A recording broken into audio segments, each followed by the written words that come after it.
అస్మద్గురుభ్యో నమ.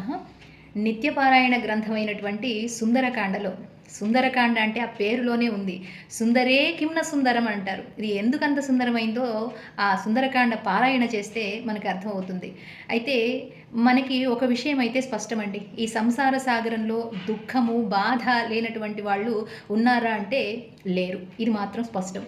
అయితే ఆ దుఃఖం మనకి ఎందుకు కలుగుతోంది? చితా ఏక్ బార్ జలాతి హై, చింతా బార్ బార్ జలాతి హై.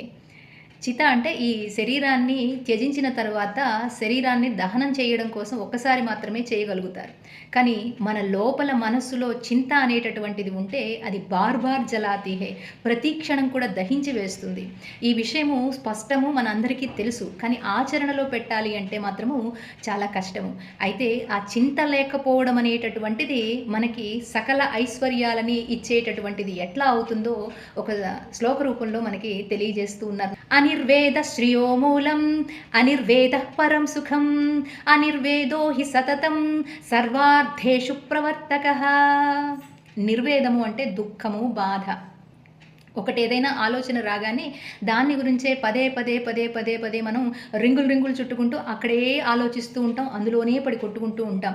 దాని నుంచి వెలుపలికి రావటానికి మనం ఏం చెయ్యాలి, ఏ ప్రయత్నం చేస్తే మనం ఆ బాధ నుంచి, దుఃఖాన్ని నుంచి బయటపడగలము?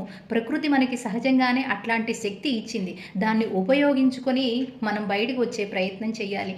అనిర్వేదము అంటే ఆ చింత లేకపోవటమే శ్రియో మూలం అంటున్నారు. సకల ఐశ్వర్యాలకి, సకల సంపదలకి మూలంట. కాబట్టి ఎవరైనా సరే దుఃఖం వస్తే దాన్ని దాటడానికి ప్రయత్నం చేద్దాం.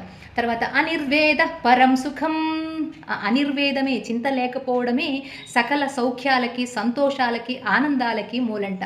అనిర్వేదో హి సతతం, ఎప్పుడూ కూడా చింత లేనటువంటి వాడు అంటే ఉత్సాహవంతుడైనటువంటి వాడు సర్వార్థేషు ప్రవర్తకః, సకల కార్యాలని కూడా చక్కగా సమర్థవంతంగా నిర్వహించగలిగేటటువంటి సామర్థ్యము అతడికి లభిస్తుందట. కాబట్టి మనం కూడా ప్రయత్నం చేద్దామా చింత లేకుండా ఉండడం కోసము?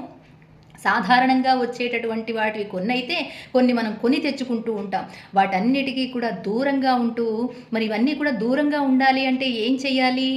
చింత ఉండకూడదు, కానీ చింతన చెయ్యాలి. ఎవరి గురించి?